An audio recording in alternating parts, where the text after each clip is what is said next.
South Carolina Clemson baseball preview for 2025. Can the Gamecocks win this weekend against their arch rival Clemson? We talk about it next. Locked on Gamecock starts right now.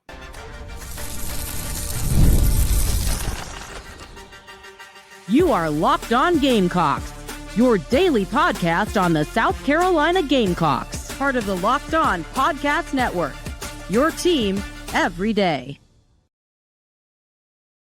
What's up, guys? Welcome into Locked On Gamecocks. I'm your host, Chris Marler. Hope everyone's having a fantastic start to your Thursday. Got a good show for you today, previewing the big series between South Carolina and Clemson on the Diamond. Now, today's episode, before we get into it, I want to say thank you to everyone making Locked On Gamecocks your first listen each and every day. Shout out to our everydayers. Remember, we're free and available wherever you get your podcasts, as well as on YouTube, part of the Locked On Podcast Network. Your team every day. Now, let's get into the series. Big series. It's not often in baseball with so many teams you have a rivalry that matters this much, especially played this early in the season. It's kind of odd because the weather is usually somewhat a factor because you're playing this in the tail end of February going into March, just the way it kind of sets up, especially early on, non-conference games and series and all that kind of stuff. This is unique more than any other rivalry in college baseball. Like UCLA, USC, way back in the day may have been good. Oregon State's getting better because Oregon's fine. Ole Miss, Mississippi State is the only one that really compares to it. Like Georgia Tech, those two teams seem to always miss each other in terms of relevancy. You have Florida and Miami, which is a good one. But all in all, like, this is the best rivalry in college baseball. It matters more than any other rivalry. You will not see Florida and Miami fans living and dying on every single pitch like you will at Founders this weekend and obviously all over the state. It's also unique because of that, because you're playing part of the series. I mean, you're going all over the place, right? Like Friday night, you're going to be in Clemson. Saturday, you're going to be in Greenville. Kind of a weird start because you're 7:30 on Friday, 1:30 on Saturday. So it's kind of like a back-to-back type deal. I imagine, the team is probably staying in Greenville just to alleviate some of the traveling and stuff like that. Plus, you don't want to stay in Clemson because Clemson sucks. But you have that, and then you come back to Founders on Sunday. Now, Clemson has owned this rivalry, and going into this weekend, they are the favorite to win. You're talking about a team that's ranked 13th in the country. They're 7-1. They're a little bit more battle tested than South Carolina. They've played a tougher schedule so far. Now they did get their ass beat by Ole Miss 15-5. But you have a program that is obviously very, very good. When I was going into college, this is 2000s. I'm old. You're talking about two programs that were like not just good in a good rivalry, premier in the country, and they're getting back to that as well. You guys have heard me talk about Eric Bakich. Eric Bakich is a phenomenal coach, an even better person. It might not be something you want to hear, but this is like not since Leggett and Tanner have you had a situation where you have two coaches with this much firepower. Like, let's not forget, like Bakich, like. So I said this before. Bakich recruited me when he was at Clemson. It was him, Tim Corbin, and Jack Leggett. That's how long ago this was. Corbin wasn't even at Vanderbilt yet. But those three, which is like maybe the greatest like staff of all time. But Bakich also went to Michigan, where in 2019 they played for a national championship against Vanderbilt. So he is a pretty well-traveled coach, even though he's young. South Carolina now has a lot of firepower with that head coach, Paul Mainieri. You can tell, I say this over and over and over again, you can tell just the difference in attitude and body language and the way they carry themselves. This team, now that Mark Kingston's gone, feels different. It just feels different. The way they approach, the way that they have been, the way they've swung the bats, like they feel like a team that understands, hey, we're not an underdog. We're not trying to be like, have some Cinderella story. Like, we belong here. You have one of the best facilities in the country. You have one of the best fan bases in the country, if not the best fan base in the country. And you've got a situation where this weekend can really, really go a long way in setting the tone for getting back to Omaha. Now, that's a big picture thing. It's very hard to get to Omaha. It's very hard to get to Omaha. The way it's set up now, especially because you got to go to that gauntlet in Hoover. Then you get regionals, which you're most likely, you've been able to host that a ton of times. Then you have super regionals, right? The best of 3 series. And then if you're lucky, then you get to Omaha. Very difficult to get to Omaha. This program knows about getting to Omaha. Now, what this program needs to also get back to is knowing about beating Clemson's ass. And I don't care how that sounds. Excuse me if I get all fired up. That's where I'm going to get real fired up here. I need a woo-saw here. That's where this needs to go. Like, that's where this rivalry needs to be if you're South Carolina. You're 5-2 against Clemson going into in the 24 and 25 calendar year, like the sports calendar year. So across all sports, you're 5-2 against Clemson so far this year. Obviously, they massive win because Clemson doesn't know how to cover on 3rd and 16. Love to see it. Beat their ass in basketball. Clemson, is one of the teams that's going to make the tournament. They're ranked right now. Like you have owned them across all sports going into or during this calendar year. It needs to extend to baseball because honestly, this is where you used to feel like you owned them the most. Now, that may sound like a reach because of what it's looked like recently. Clemson has won 7 of the last 10 series against you. That's got to change. Now, you're 2-2 in the last however many. And 4, I should be able to add that up. But against Clemson overall, since Ray Tanner retired, you're 16-19. You got a losing record against them.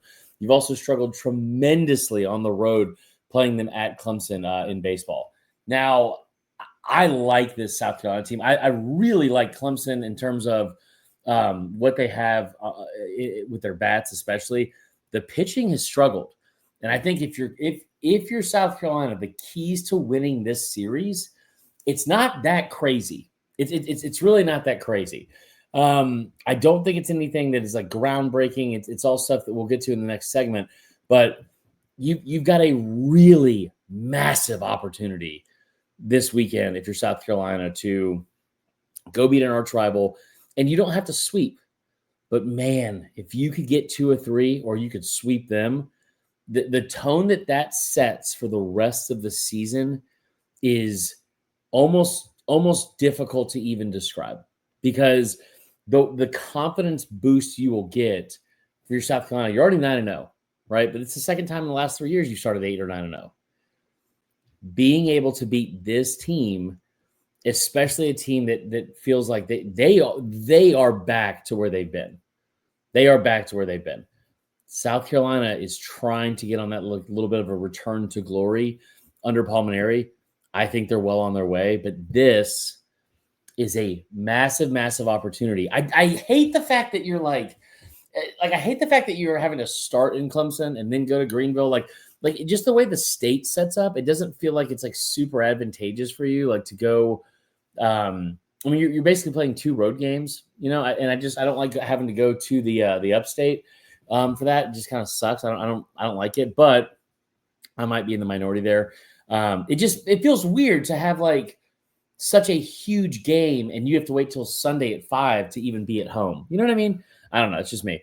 All right. Before we get into the next segment, we'll continue on the preview. I do want to give you a quick shout out to our friends at Roy. Now, you guys may have remembered Roy. We talked about this in the fall a little bit, and they are back and better than ever, really. Okay, so Roy, the future of college sports is here, and it's transparent, which is really cool. It's something we don't get a lot of in this day and age. Before the Roy app, NIL negotiations often happened under the table. Fans didn't have a clear way to directly support the athletes they love. Now, with Roy, you get to be a part of the change and support South Carolina athletes in the most transparent way possible. Roy, the NIL app, allows you to choose a player you want to support, decide how much you want to contribute, receive exclusive content from the athletes you back. The best part, if your player transfers, you get your money back. How about that? It's a risk-free way to show your support. The Roy app is giving fans control, no more uncertainty. Now you can provide transparent, impactful support and help shape the team and the future of college sports with your contributions. Download the Roy app today and from the App Store, and start backing South Carolina athletes the way they deserve, with transparency, trust, and real actual impact. This is the future of college sports. Join it now by downloading Roy and supporting your favorite players. Okay, I hope you guys support your favorite Locked On South Carolina host, which is just me. There's only one of us. And stick around for the next part of the show. We'll be right back with more Locked On Gamecocks.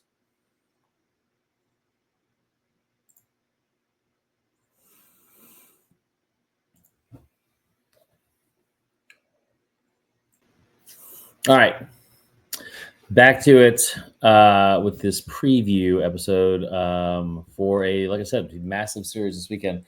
Now, before we get into predictions or anything like that, like just looking at some of the storylines here. Obviously, you have all the built-in storylines. What's interesting now, and this is going to happen a lot in maybe not a lot, but it's going to happen more in this day and age of college athletics, where you have the transfer portal involved and all that kind of stuff. Now, you got 2 players that you brought from the portal last year. And anytime there's coaching turnover, especially in baseball, you're going to have guys that are going to come from the portal. South Carolina can be a destination for the portal, okay? Or like for players in the portal. You saw it, like LSU is like that. Tennessee is like that. There are other schools like that, Texas A&M a little bit, but like those 2 especially, Tennessee, LSU, they have become massive destinations from the portal. Well, Wake Forest is another one. But if you're South Carolina, you can be a massive destination from the portal. And you look at some of the players you already have. Now, I don't count JUCO players as portal players because JUCO has always been a fantastic part of college baseball in terms of like some of our best players that I played with when I was in school, like they were all junior college guys. And it's a revelation to bring in guys that are like experienced. I mean, it was basically the portal before the portal. Like, especially in JUCO baseball, because you're talking about teams that are going to get, 40, 50 games, sometimes more in a season, and starts and 2 years of college level competition under their belt, and then come in ready to play. Now, you've got 3 of your top 4 hitters right now that are all transfer portal players. The added storyline here, 2 of them came from Clemson. Nathan Hall, Nolan Milwaukee. Those are 2 guys that are 3rd and 4th in your team in hitting. Milwaukee's hitting 350. Nathan Hall has been, if it wasn't for Ethan Petry, you could say he's been the most valuable offensive weapon you've had. And that's saying something because Jace Wawita, however to say his name, Wawita, has been tremendous. And you look at like what he's been able to do the past couple of games, over the past week, like few players in this conference right now that are hotter than him. He's got 3 home runs right now. He's hitting 444. Now that's just 8 of 18, right? He has less at bats than any other top 4 hitters you have. But you look at Hall, especially Hall's OPS is over 1,200, hitting 433. His slugging percentage 733, which is whatever. You don't need him to do that. But his on base percentage at 513. He's got 2 sac flies.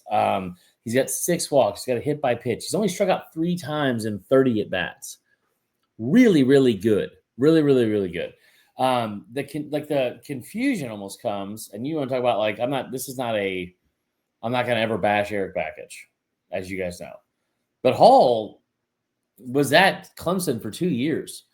He played he only had 96 at bats. He hit 240. And, maybe it just took him a minute to figure it out. But what's happened under this current staff and what he's been able to do now that he's transferred out of Clemson to South Carolina from a development standpoint, at least early on in the season, 13 of 30 on the season so far, 3 doubles, 2 homers, like 10 RBIs. He's tied with Petry for the league lead or the team lead in RBIs. Those 4 hitters that you have a combined 9 home runs. And it feels like, they've combined 8 home runs. It feels like they have kind of turned that corner. Remember we talked about this a whole bunch where it's like last year you had the rest of that infield that was such a liability where they struck out over 31% of their at-bats.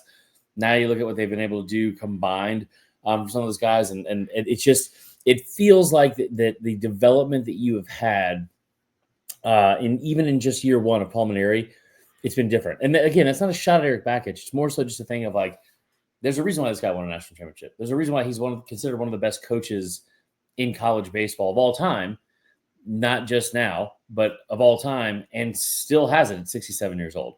So I really like that. Now, the thing that I'm most excited about, because hold on, all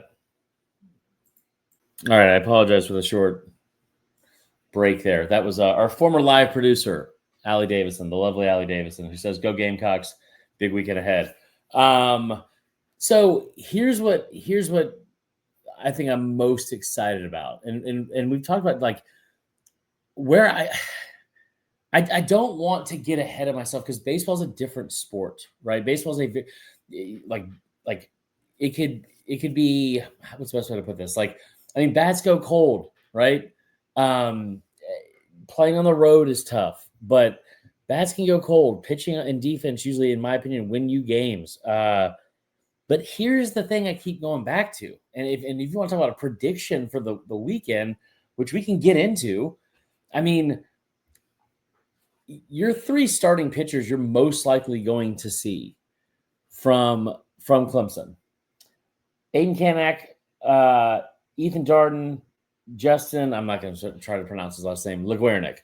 Aiden Knack, maybe, I don't know. Knack is supposed to be the best one out of all of them, right? He was your starter last year.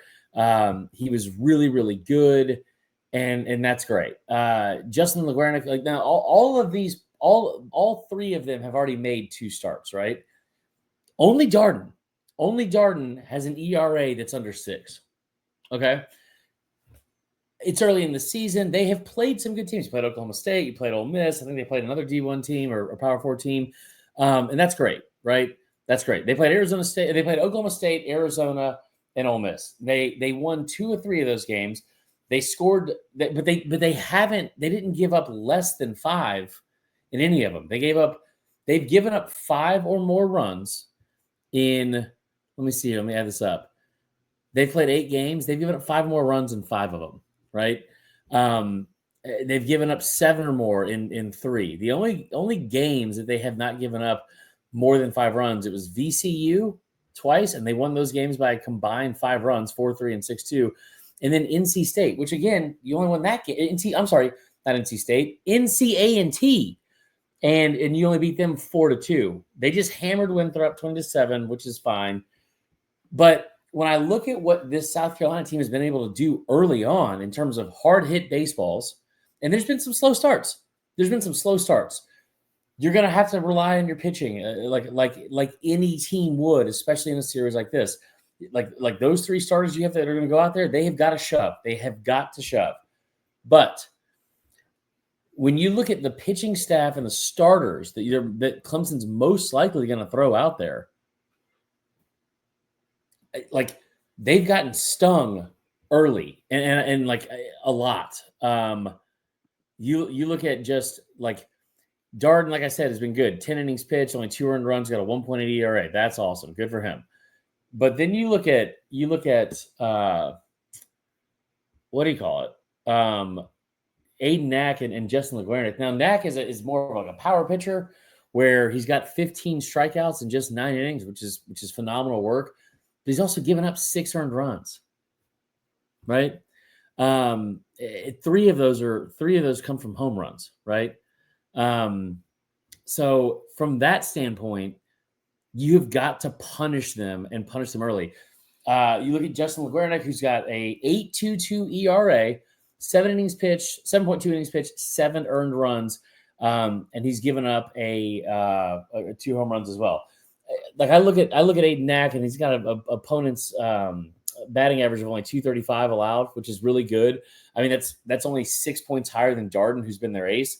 But Leguernick at 269, 2 home runs, extra base hits all over the field, triples, doubles, and only 7 strikeouts. Now, that's not bad considering he's only pitched 7.2 innings, sure. But you have got to figure out a way to put the ball in play, right? You've got to figure out a way to put the ball in play. And then because they are a good fielding team. 982 fielding so far this year, only 5 errors.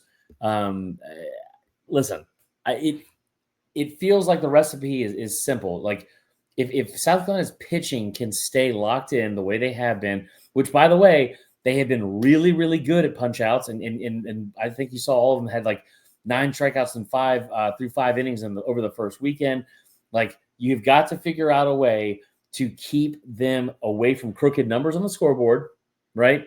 And then also keeping their bats at bay. If you're South Carolina, and we talked about this the other day, having I think it was they have the 4th highest percentage rate of hard hit baseballs of any team in the country, right?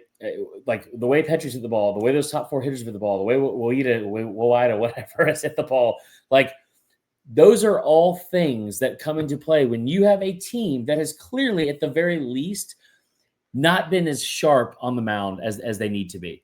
You leave a couple balls up. Now, you are going to play at a minor league baseball field, but the way that Clemson field is set up, I mean, it's not exactly a pitcher's paradise there, right? So I think if you're South Carolina, I think you got to figure out a way. If you could somehow beat Darden, you're in great shape. But I just fully believe, like, the playing in a minor league baseball stadium, even though you have the short porch in left field, it's designed after like the fake green monster over there in Greenville with the Greenville Drive. I just feel like the way that this team is set up, like that's beneficial to them to a degree with LeGuernick and the way they have been not great at getting pitches down. But if you can win against Darden, I think you have a chance to sweep the series. I don't know if they're going to beat Darden. But my prediction for this weekend, and I feel pretty confident saying this, is like Clemson's a really good baseball team. They are very well coached. They got a lot of talent. And I think that they have the possibility of being a really good baseball team. But you look at some of the performances they've had so far, and they are coming off a game, like I said, where they put up 20 runs.